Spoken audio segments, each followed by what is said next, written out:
So I have a question for you. How bad do you want it? How bad do you want it? I'm the one that brought us here. I'm the one that's going to take us to the future. I know you can't run this operation. And you know what? It'll be a cold day in hell if I ever walk out this door. Now that question has been a driving force in my life. Far before I was a world recognizable pawnbroker. Who the f are you anyway talking to me? I own this bitch. You take it out of here. Far before I was a New York Times bestseller. Coming like a ranting, raving lunatic, we'll show you the front door. And far before I was a star of a reality show. She wanted to pay $1. I said no. Oh, you want to pay $1? That's right. Never heard of That's right. Well, if you're not a fool, why would you even come in and offer $1? You know what? I hope you and your money live good on this earth. Because when God comes back, baby, you're going to be judged. And I hope you have fun with your thousands and help burn with you when you burn it. You, please. More personality on that reality show. I ask myself each and every morning, how bad do you want it? You, get your out of here. Get the out of here. Don't talk about my religion, you bitch. So now let's talk about you. How bad do you want it? And how far will you go to get it? You don't think so? You don't think so? Here's the way it's gonna roll. The most important thing that we have to offer is customer service. Understand that? Understand that? Yeah, man. You understand that? I got you. Don't with my kid. I'm sorry, man.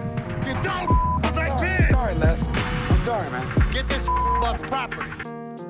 If you have desire, commitment, and drive, there is nothing that you can't succeed with. Absolutely nothing. I can't believe after 25 years of being loyal to you, I've been more loyal than your own kids have to you. You know what, Rich? You, get out of the store. I hope that my story inspires you.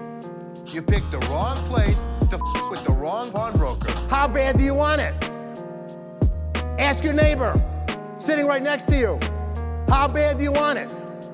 And tomorrow morning, when you're in front of that mirror, look yourself dead nut in your eye and ask yourself that one major question that I've been asking myself for over 50 years.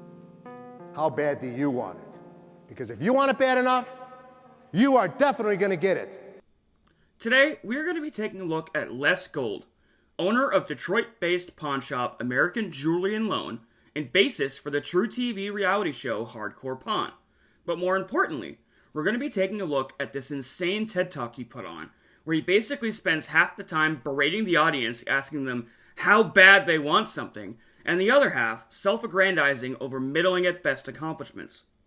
By the end, I hope to have exposed this man for what he truly is, a greasy, snake oil salesman who preys upon the weak and downtrodden lower class of Detroit at what can only be described as their lowest moments, but also made a name for himself by creating a toxic work environment for both his employees and his children, and may be yet another candidate for what we ever see so frequently in this channel, narcissistic personality disorder. So, without further ado, let's get into some what I'm talking about here. Let's get this. As many of you may know, Les runs both his pawn shop and the aforementioned reality TV show that was based on, alongside his two children, Ashley and Seth. Now, a lot of people have come down hard on these two.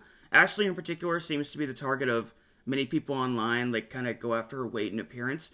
I'm not going to be going down that road today. In fact, I think Ashley in particular displays probably some of the only real customer service skills this pawn shop may have to offer, but she frequently gets bullied by both her father and Seth. Now Seth, as arrogant and ignorant as he may be, is ultimately a product of his father's avarice. I mean, they say children learn what they live, and it's clear Seth has lived a life in the shadow of a man who constantly sees himself as better than, and is not afraid to tell you exactly why that is. Seth strays little from the way of his father's footsteps, but at the crux of it is a family dynamic and work environment that I would argue is at best hostile, and its competitiveness at worst a breeding ground for toxicity and nepotism. I don't have time otherwise. I don't care. One way or another, it makes no difference to me. It's up to you. Come talk to me.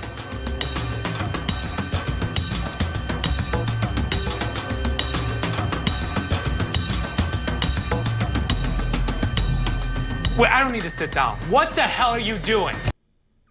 Okay, right at the rep, you might be getting an idea kind of what I'm talking about here. Like, why in the world this guy thinks he can talk to anyone this way, let alone his father, but more importantly, his boss, is a product of the culture that has been bred at Jewelry and Loan. Now, you'll see Ashley and Seth kind of go at each other's throats constantly, and it's reality TV. I get it. But in that, I think some people's opinions may be a little misconceived. Is it reality TV staged? Yes and no. Producers may have influence over the characters in said TV show, but it's ultimately the decision of the people on said reality TV show for what and how they choose to do something about it. These people are all choosing to say and do the things you see on reality TV, whether suggested to or not. Seth coming at his father like this is far from an isolated example. I'd argue this family communicates through confrontation, and I highly doubt that was a product independent of the TV show. And at the helm of this, patriarchy was the man who raised these children in said confrontation. We'll see how he responds in just a second, but as I'm sure many of you will guess, it's not like a calm, professional, de-escalation. He's not like gonna be surprised his son is berating him on national TV. Like, please don't speak to me that way. I treat you with respect. Ask you to do the same. The typical professional response we would see in a normal work environment. No. These reactions may be heightened drama for TV, but they're still coming from a baseline where conflict has become the centerpiece of their entire family dynamic.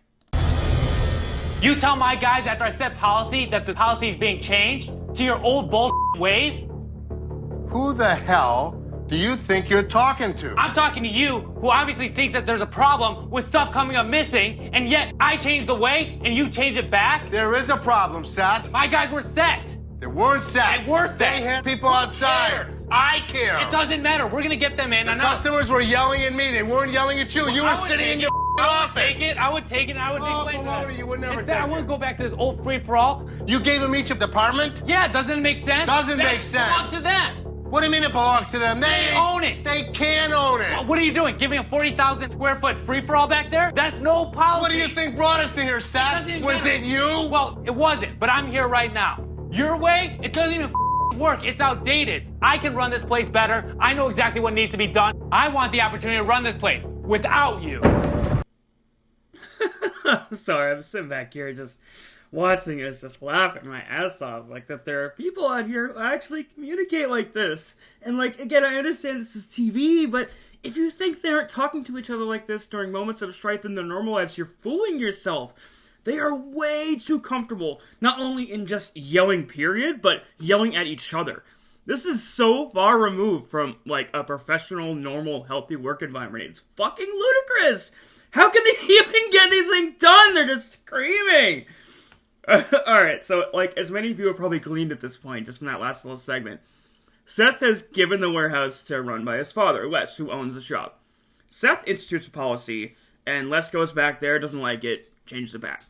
Ultimately, the crux of this issue is three people who are just completely all infatuated with power. Les has his power over his employees and is constantly flexing it to remind them who's in charge. Seth is vying for a little piece of that power so he can run that little warehouse by himself. So he can also flex his power onto these fucking poor-ass underlings. I have a saying I go back to, because I'm in management, I deal with this quite a bit.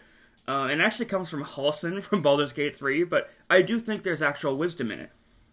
Those who crave power either don't understand it or have bad intentions. I think here we are seeing both sides of that coin.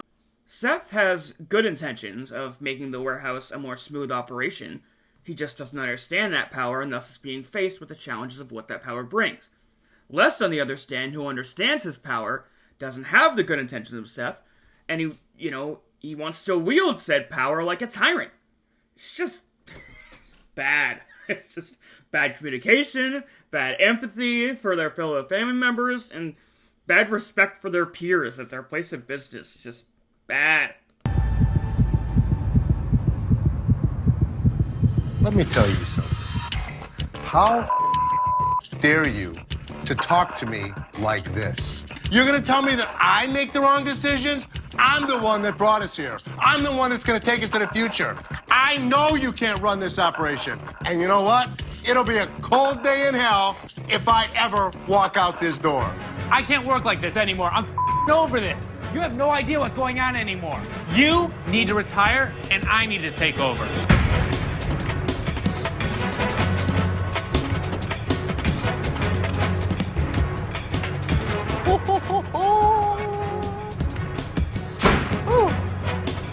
He's not gonna give me these false promises anymore, telling me I can run this place. Either he retires or he's gonna have a new competitor to deal with.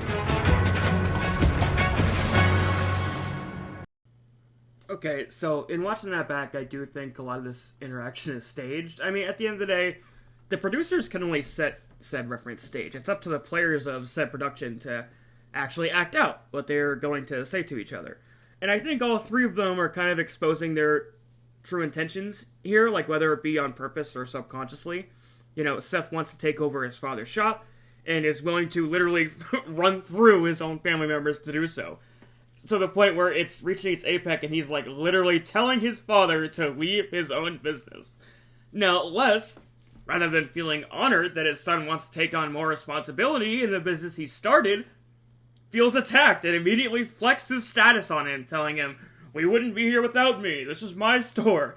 It will be a cold day in hell before I leave." Like, what? Is it the idea of bringing your children into your family business so you can one day hand that business over to them? I guess not here. Like, when Les dies or retires, the shop is going with them. Like, to hell with this children's future. And then we have Ashley, who could quite literally care less about the issues of the store or be concerned that her family is bickering, but instead, you know, she's got her ear at the door with a giant shit-eating grin on her face, just watching the world burn. She may as well have a bowl of popcorn as she just revels in her family's toxicity. So, going on the theory that this is indeed staged, let's set the stage of our own, of what this interaction may have looked like, were there a normal family involved, and handle this issue in a healthy way. Hello, Father. I set up a new rule in the warehouse. Why did you change it back? Hello, son. I was not aware you made a new rule. I wish you would have talked to me about it first. That way, we aren't bickering in front of our employees. Oh, I'm sorry about that. It will certainly not happen again. Let's talk this out so we can move forward. I think my new rule is better. Well, I don't. Okay. Well, you're the boss. This is ultimately your store, so I guess that's that. But I wish you would give me an opportunity to involve myself in this business more, Father. I was just trying to make this place better. I really want some more opportunities to contribute, and you had told me the warehouse was going to be a little piece of the store I could manage to have some more responsibility. Hey, Dad and brother, it's Sister. I heard you two talking about this and just wanted to make sure you weren't fighting. After all, this is a business, and we wouldn't want our employees thinking we're engaging in family squabbles regarding our store's policies. That would ultimately affect both our respect and our authority collectively. Oh no, of course not, daughter. That would be bad for business practice. We would never do something like that. Okay, great. Just checking. Hope you two are able to come to terms on this in a way that's best for both our family and our business. Thank you, daughter. Now, son, I do not agree with your new policy, but I love that you are wanting to involve yourself more in my business. After all, I not only created you, I created this place. Thereby, they are both expressions of my own success. Ergo, I should be aiding you in that endeavor as much as I possibly can, not hindering it. Let's come together to instill some new policies we can both agree on. That way, we can not only make our bond stronger as father and son, but make this pawn shop the best version it can possibly be. Thank you, Father. I feel both heard and appreciated. I would love the opportunity to work with you. And end scene. How fucking easy was that? Instead, we get this crotchety old man telling his son he can't do it. I'm gonna take us to the future. I got us here. I built this place. I know you can't do it. You you would assume a family-owned business would use vernacular like, we can do it. We can run this place. We can work together. Instead, we get this fucking tyrant who's actively attempting to keep his own fucking children down, who he hired in the first place. As much as Seth is like this snotty little brat who clearly doesn't comprehend he was a nepotism hire, like, exclusively, you kind of can't blame him for just wanting his father out of the way. He's hindering any kind of growth or development for both his son and his business. It's just like it's that tale as old as time, you know? Crusty old man doesn't want to adapt to the new ways of the future, and over-rambunctious young manager who wants to change everything just to make it his own, regardless of how successful he is in that process. But Les would have you believe he is just the titular father figure who puts his children before all, that this pawn shop, this endeavor was solely meant to be something he could hand down to his kids, not a grubby, money-hungry venture that sought to, you know, milk as much cash as possible from people that need it the most. In one of America's most fucking impoverished communities, by the way. But let's hear from Seth Les himself about how much he admires his family and how much he put his family before all. In 1981, I had a wife, I had a daughter, I had a house. My wife was pregnant, by the way. And I worked at Sam's loan office. And on February 21st of 1981, my child was going to be born on February 23rd. And I walk into my father's room in his office, and I called him LG, it was his nickname. And I said, LG, I want you there with me when my child is born. I didn't know if it was going to be a boy or a girl. It didn't matter. It's family. That's what's important. Family is important.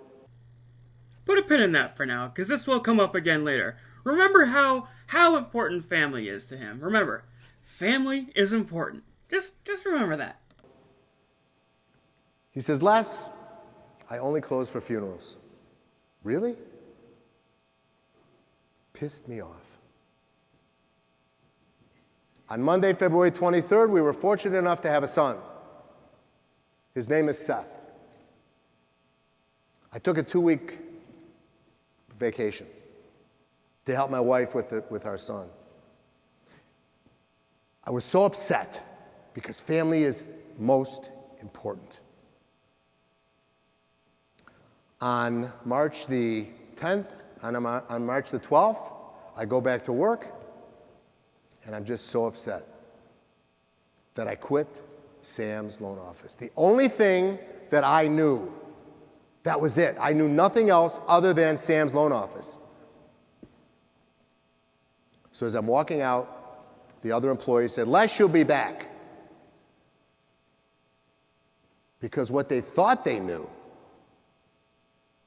is that I had obligations. I had a career. I had a house payment. I have 2 kids now.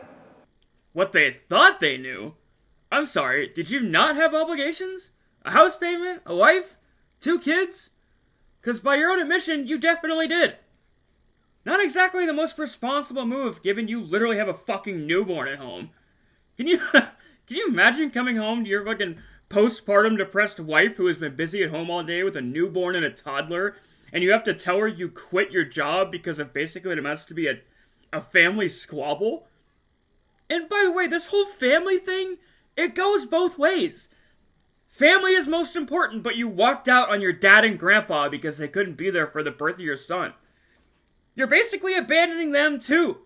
With no options, mind you. You're definitely not putting family first by abandoning your dad and grandpa and now putting your wife and kids into financial strain over what ultimately amounts to your pride. Jackass. But I kept walking down that hallway to the front door, which seemed like eternity. Because there was one thing that I wasn't concerned about. Failing. Because what they didn't know was that failure was not an option. Well, hold on. Well, then how do you explain this clip? My theory in business is you have to make mistakes. Because if you don't make mistakes, you never learn. You always think your way's the right way, but if you learn how to right a wrong, or right a mistake that you've made, That's where the real knowledge comes into play. You know, coming into work and then walking into our business. That's a really huge business. We're very lucky to have such a big business. Would be very easy for them. What I want them to do is make the mistakes. I didn't get here by not making mistakes. Well, so which is it, Mr. Shrewd Businessman? Did you start up your own pawn shop by walking out on your father where failure was not an option? Or did you get to where you are now because you made mistakes? Jesus! This guy spews out so much bullshit he can't even keep track of it all! I couldn't fail. Because if I failed that, I'd lose my house, I'd lose my car, I'd lose the food on my table, and I'd lose my career. Because that's when I opened up American Jewelry. Because when you fail, it's over. There is no going back. You fail in your marriage, you fail in business, you don't go back. But as time goes on, you realize that you're going to make mistakes. That you're going to make mistakes. That you're going to make mistakes. That you're going to make mistakes. Failure was not an option. That you're going to make mistakes. My theory in business is you have to make mistakes. Failure was not an option. You have to make mistakes. You have to make mistakes. Failure was not an option. You have to make mistakes. Jesus, what is this guy on? He can't even keep track of his own BS and his own fucking TED Talk. First we can't fail, then we're making mistakes. Then we're losing everything. If we fail, we're losing our house. Then we're back to making mistakes. Like, which is it? Is this asshole senile or just like a fucking next level bullshit artist? I was the original Little Caesars way back when.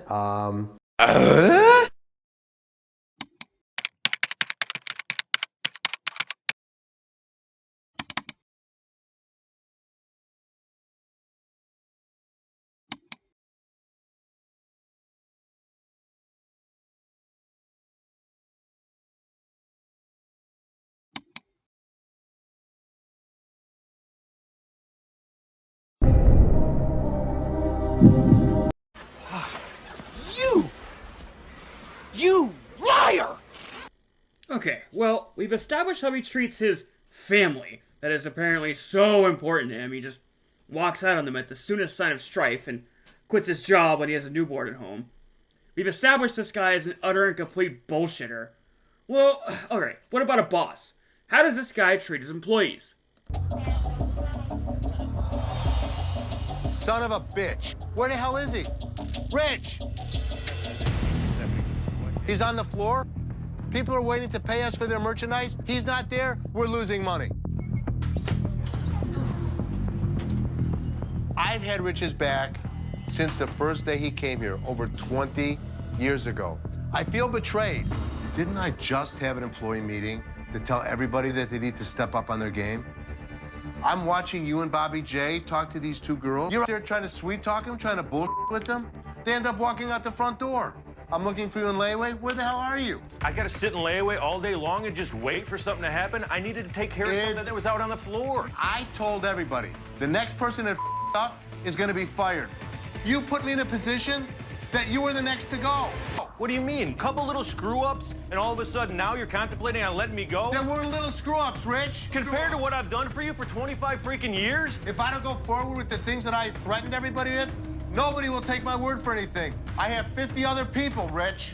I told you, I told everybody, managers included. Les, I have been here for you ever. You were on the floor doing nothing. I can't believe after 25 years of being loyal to you, I've been more loyal than your own kids have to you. You know what, Rich? You, get out of the store. Really? Really?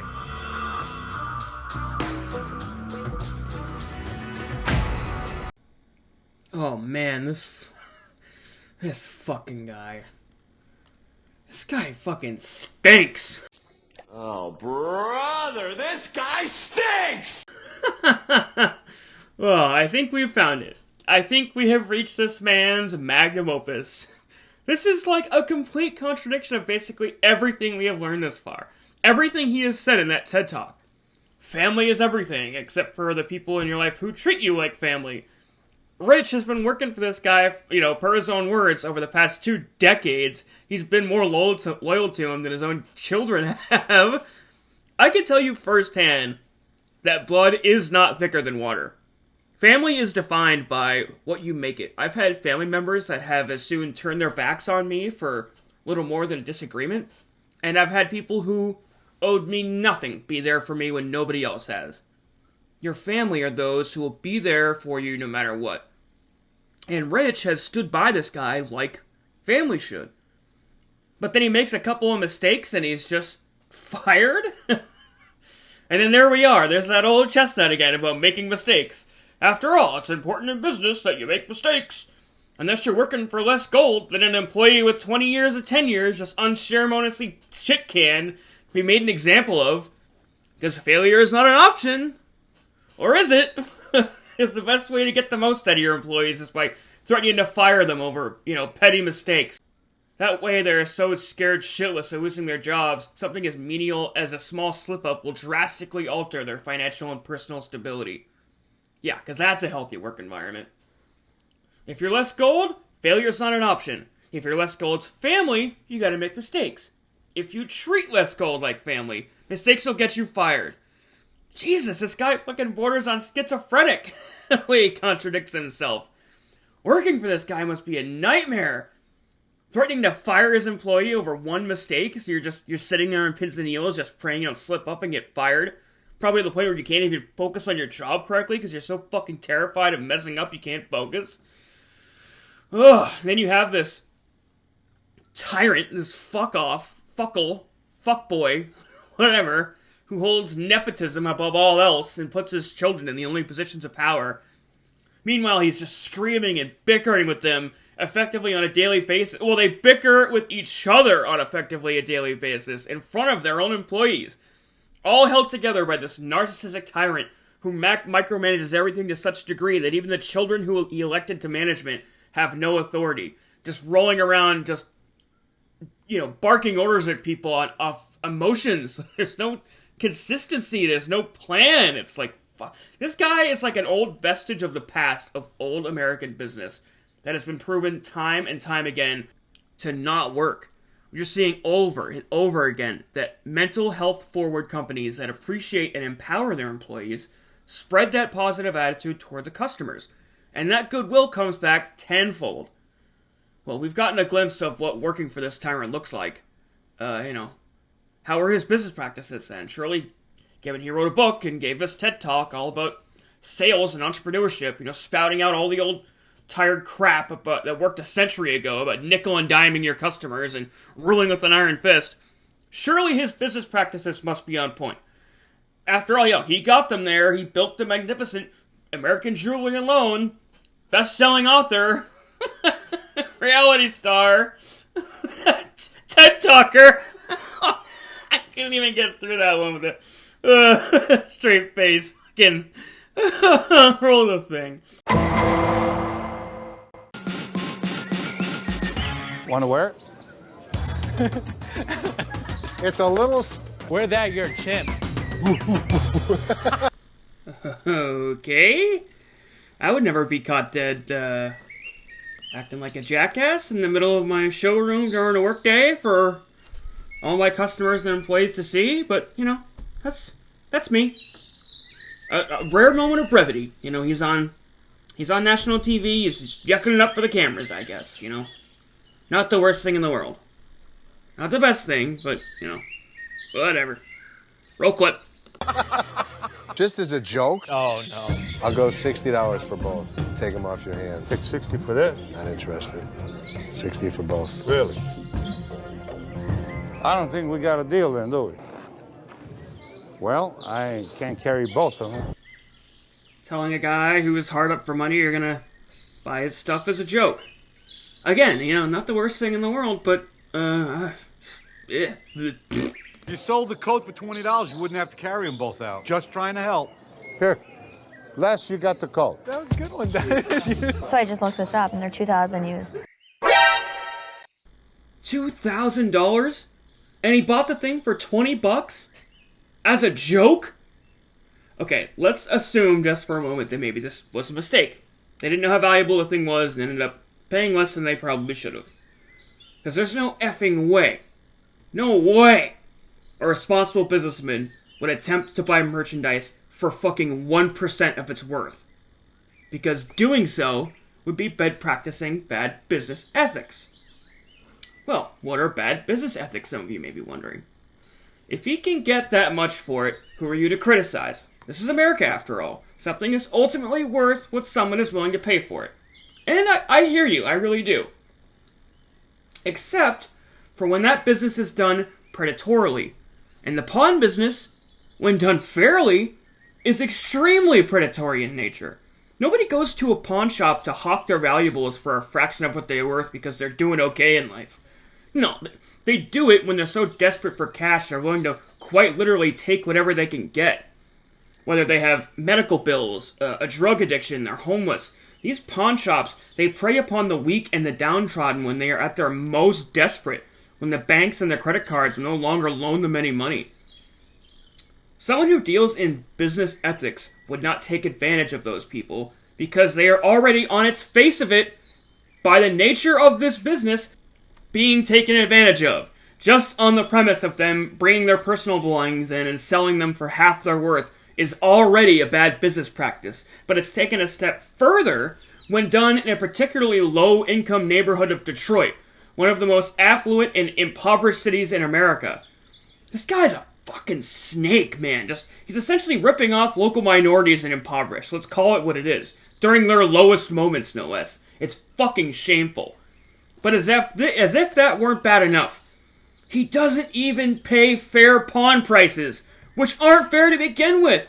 You frequently hear these guys lowballing everyone who comes in and nickel and diming over the smallest of fractions. They're negotiating in bad faith. Okay, again, what do I mean by that? Negotiating in bad faith.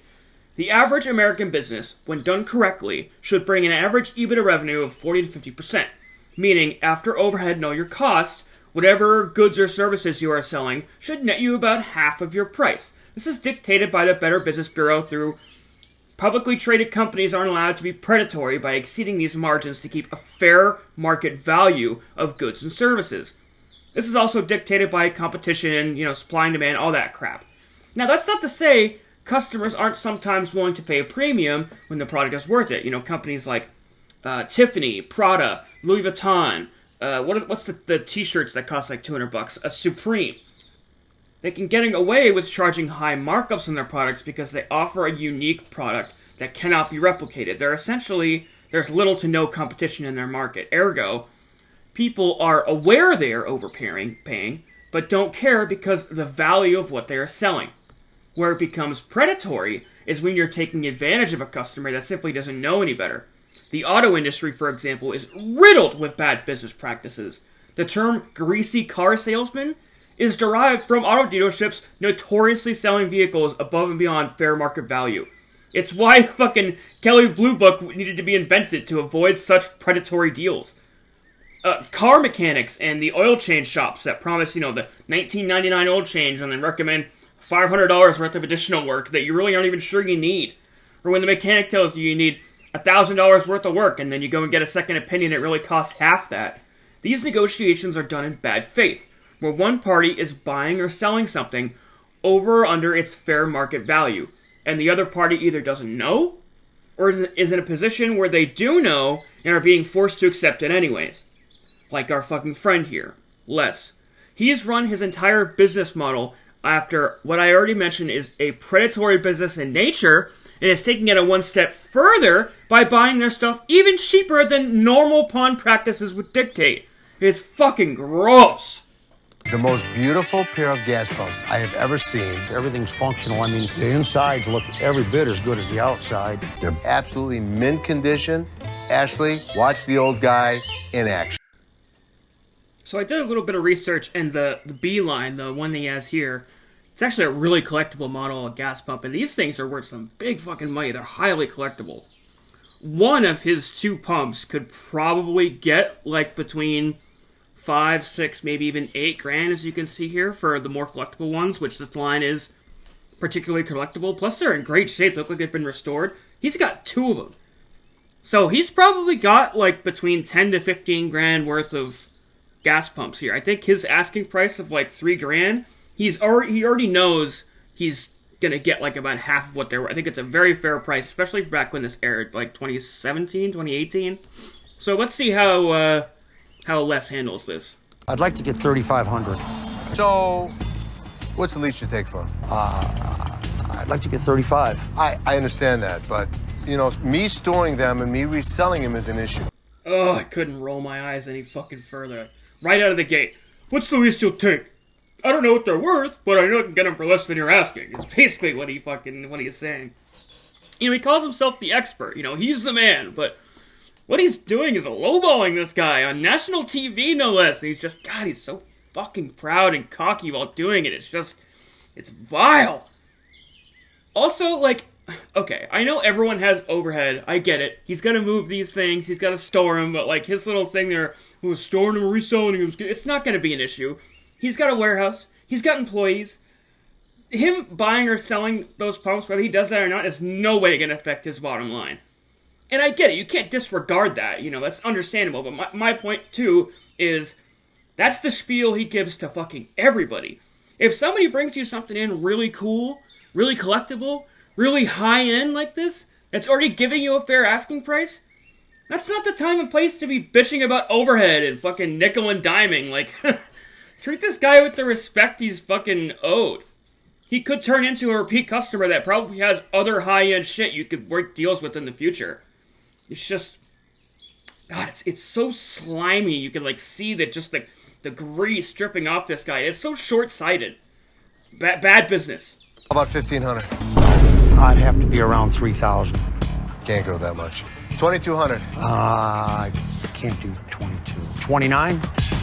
It's take it or leave it. 2,200. If I can buy them at the right price, we're gonna make a good score. You don't typically hear honest businessmen calling a sale a score. It sounds like you just knocked over a safe or fucking robbed a 7-Eleven at gunpoint. Like an old fucking mobster.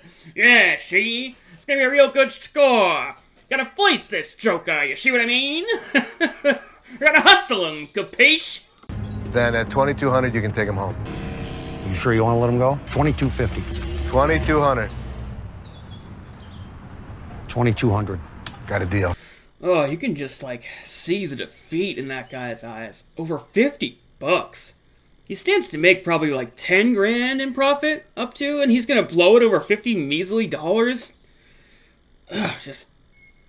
ew. You can see where the pump guy looks down, just disappointed.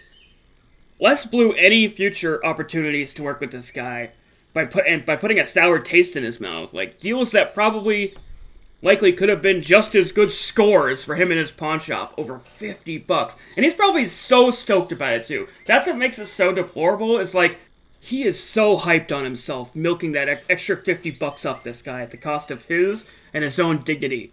It reminds me of, like, that like that shit-eating grin Randy gives when talking about measuring his small dick on South Park. It's just like, that's what this reeks of, just SDE, small dick energy. And so, divide by the 17, carry the 1, and we can see that Randy's adjusted penis size, or TMI, is 6.3 inches. Do we got that? Randy's length is 4.4 inches, but his adjusted length is 6.3.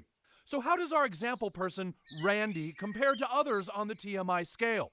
By referring again to the TMI chart, we see that a TMI of 6.3 is 0.8 inches more than the national average.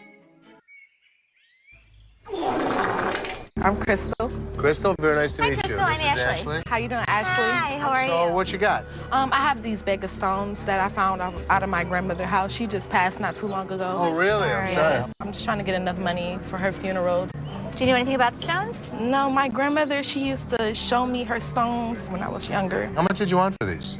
Anything would help, like $50 or $100. I really want to help this girl out, but these stones look like glass to me. Times are hard right now. Yeah. It is very tight. Yeah. I really don't want to give these away because I wanted them myself. But, I mean, I have to do what I have to do. Let me have, you know what? My gem expert is coming in this afternoon to look at a few pieces. You know what? If you want to leave these with us, I'll have him take a look. What the hell is my dad doing? He's getting this lady's hopes up for nothing. Come back in a few hours. I'll let you know what they are and how much they're worth. Because if it's just glass, I mean, I'll try to help you as much as we can. Right. You know. I mean, any penny counts. It's obvious they're not gems. Dad, What? This is a waste of time. This could be costume jewelry. Yeah, it could be, but I think some of these are real. I'm gonna show it to Bob. He'll make the final call. It's a waste of You'll time, see, Dad. you'll see, you'll see. Earlier in the day, a woman brings in a bag of gems.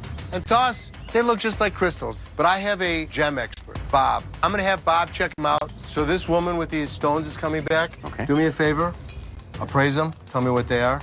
My dad truly believed that this glass could be something. Dad, really?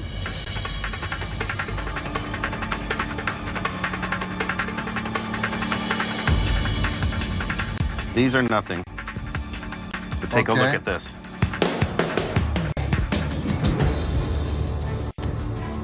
Holy, oh my God. What is it? Check it out. Holy. I mean, this is the find of a lifetime. We never get hits like this. What do you appraise that at? So take note of that. That wasn't my edit. They did that to show. They cut away just as Ashley was asking what they appraised for. And probably for legal reasons, as we'll soon discover here. This is wild. You guys, here she is. We're gonna change this woman's life. She's gonna flip. Yeah.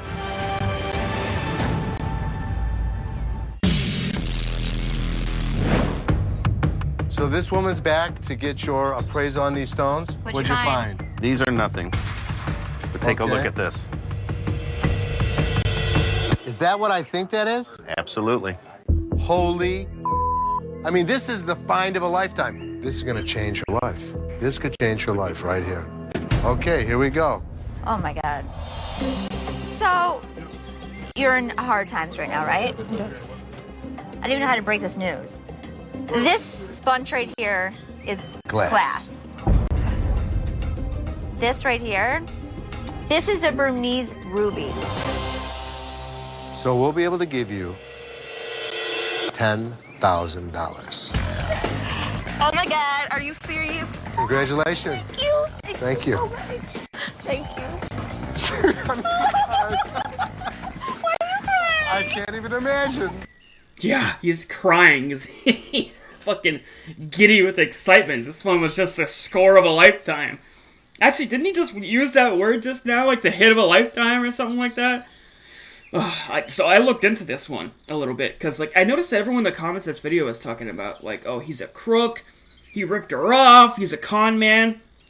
So a Burmese ruby, if that's really what it was, if this was the thing that they were claiming it was, that thing is worth like $100,000, $150,000 plus. That's just, it's absolutely just like, I can't believe they aired this. And with the tone of this being like this amazing thing they have done for this woman, because she was only asking for a few $100s, right? If I was this woman and I found out that my $100,000 ruby I got paid $10,000 for, I'd be calling a fucking lawyer. Like, they hustled her on live TV and they fucking laughed about it. I can't. It's just so deplorable to its core. What fucking crooks. And you can see a little bit now of like how his children act. I mean, Ashley in that clip, she's just insufferable. Dad, why are you wasting your time? Dad, they're worth nothing. Oh my good God, I get why they call her Hamster Girl now. I know I said I wasn't going to go in about it, but just, both of them are like that too. Maybe they're just annoying and they don't enable this toxic behavior. You know, maybe the apple fell far enough from the tree, they aren't taking advantage of their customers like Les is, you know. Hopefully he doesn't teach these bad business practices and these bad faith negotiations to his children. Let's take a look. It's a Sugar Ray Leonard bowling ball. It was signed by Sugar Ray in Las Vegas. He only did that for 200 of them. Now that's unique. I want $500 for this. $100. 100? Give me 300. Not trusted. 125. That's really weird. You went up a quarter of his asking price? Just, like, basically his next breath? That's really odd. You don't usually see someone going up 25% for initial offer unless you made a serious underevaluation right out from the gate. I mean, it's basically an admission that your first offer was an attempt to fuck him. If you're just going to offer up another 25%, it's like, oh, so your first offer, you would have fucked me if I had taken that. All right, how about my final offer is $200? 160 bucks. We're only talking $40 difference. You're gonna flip $75. it. 200. We're only talking $25. I know. That's it. No. Appreciate you bringing it in. All right, you're letting it go for $25. You're letting it go for 25. I came in here at 500. You only compromised 100. Buck 80. Come on, you can do better than that. Dude, 20 bucks? Seriously? $20? I'd pay the extra 20 bucks just to not look like a schmuck to the guy. Let alone if I was on national TV. It comes across as shiesty and petty. Like, have enough respect for the guy that comes into your business as a customer just to treat him right for the extra $20. And by potentially blowing a deal over what is effectively chump change. It's insulting and pathetic. You can see they truly learn from the best. 190. 200, we got a deal. 190. I'm walking. All right, wrap it up, 200. I knew you'd come around. Doesn't happen often where I give the guy what he wants. The guy fought hard, and he deserved to win. He fought hard, and he deserved to win. Man, that statement in its own is very telling. It's like, it's not even about the money. This is an ego thing. It just screams SDE, small dick energy. It's like the guy ain't getting it at home, so he spends his days fucking everybody else over that he can, just to feel important, like superior, like a power complex. With Seth here, it's probably because his dad imposes this iron will upon him every day. You know, I'm the expert. You need me. You're nothing without me. It's the only thing the guy can control, so he's overexerting it in the face of insecurity. I mean, I don't think he even knew what that bowling ball was worth. He admits it right there, right? It was more about winning than the actual price. It's not often I give somebody what they want. I think all of them are just kind of like shooting from the hip and basing their offers on a fraction of what they're asking for. It's a pattern. I've noticed it, that like they really don't know what a lot of this shit is worth. They just offer a tenth of whatever the person is asking for. Because you see on, okay, so like Pawn Stars, the OG Pawn Star show, the one that this show is ripping off. That's funny. I just realized that like even the reality show is a cheap knockoff. Like, they're just hustling this as new content. So even the thing they are most well known for is a cheap cash grab unto itself in bad faith. But anyways, on Pawn Stars, they bring in experts, they get an evaluation, and then offer like a little less than half. That way they have room to wiggle, and they usually will end up settling at about 50%. Which, again, according to the national average, is a healthy and fair profit margin. But here, they don't even look at shit up on fucking Google. They're just literally like, whatever somebody comes in and offers, nope, I'll give you a tenth that. In fact, there's an episode here, I'll show it right now, where fucking Les, he makes the guy an offer off the hip, like right out the gate, and then does the research while the guys are drawing up the ticket, and then fucking backs out. What can we do for you? Well, I got a little something I like to pawn. It's the cast iron Aunt Jemima bank. Kind of an interesting story. I go a lot of garage sales and estate sales, and happened to be up north, and these guys had this thing for sale out front. The weird thing was, it was almost like a KKK convention. Okay. And they were selling this for target practice. Like, hello, I'm a black girl sitting here. You tell me you went to a Ku Klux Klan rally. You know, play along with them, but I was like, I got to get out of here because this was crazy. Scary. Yeah, it was. I don't think he was racist. I just think he was a little slow. I don't want to call him slow, but... I don't consider myself a racist, even though I bought a racist item. I guess it would be considered coming from them. But to a normal person, this is a collectible item. A cast iron Aunt Jemima doll. How much you want for it? I looked them up online. On the higher end, they're about $175. The ones that haven't been repainted? I don't know if that was repainted. It has been. I was trying to get like about $125 out of it. So it was $150 mint. Right.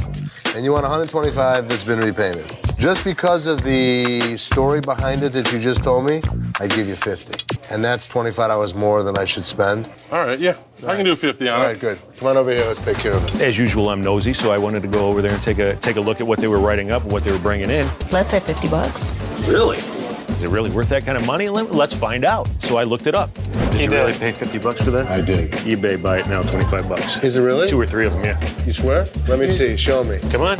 Cast iron miniature bank, $25. Oh, you were right. Les just shot from the hip. He went with the story, more so than the product. So now I got the bad news. Yes, sir. They're not 150. They're only 25 bucks. Really?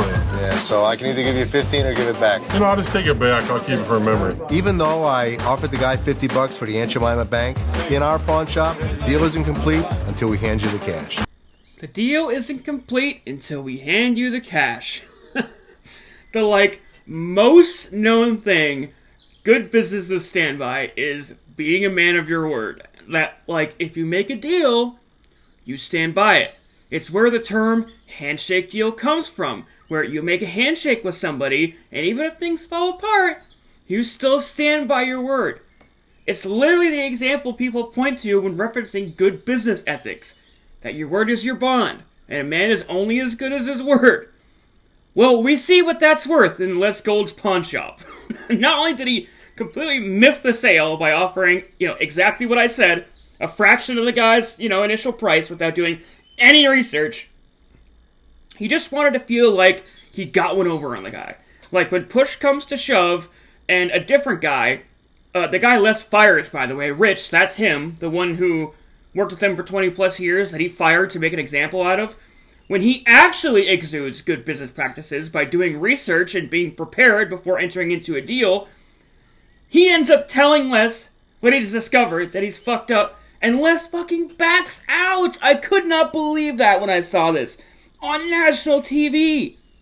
Because, I've actually had a similar experience where, I missed something, or something didn't go according to plan, and I had to stand by an agreement, and it was a difficult pill to swallow, and we ended up losing money. But you know what? That customer that, we lost the money on the job or whatever, he ended up coming back time and time again. Because they knew they could trust me. Because they knew I value taking care of the customer over a few pennies. And that standing by my word was ultimately worth more to not just me, but the business, than the actual profits of just a singular interaction. And then to top it all off, he comes up with this hokey, again, off-the-hip policy that he clearly just made up on the fly. At my pawn shop, a deal isn't complete until we hand you the cash.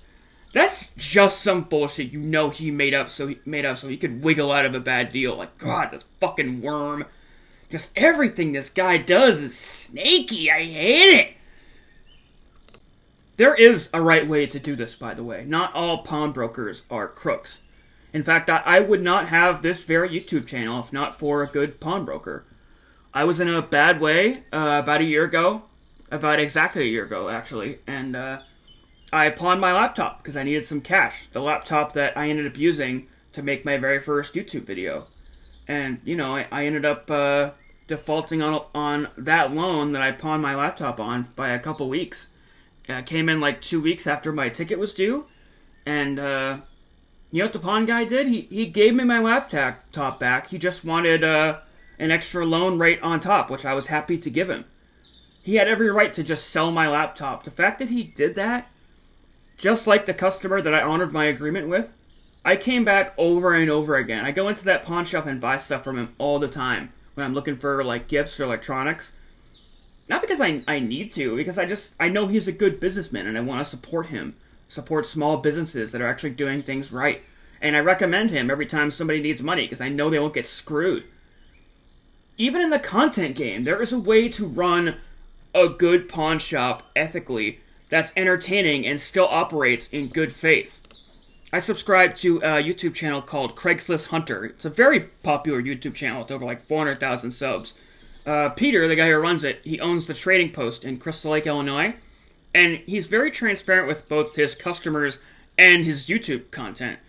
And he knows a lot about a lot, but when he doesn't, he'll look something up in front of them, he'll spin the computer around and show them what they're selling for, and, just tell them point blank, look, I'll probably hope to get this, I can offer you half that, I got a business to run, I got to list it on eBay, there's shipping costs, and this guy gets tons of business because people can see right from his videos that he's just an honest pawnbroker looking to, make a living, that they can trust him, that it's all out in the open. All of the comments are in total support of the guy, and he's now launched his own website where he sells his stuff, and you can see in his videos people coming from all over just to frequent his business and support him. It's because he's got good business ethics, and good business begets good business. It's like the oldest rule in the book that what you put out into the universe comes back tenfold. I bought this from you and I bought the picture, right? I gave you 25 bucks for this and I gave you 25 bucks for the picture.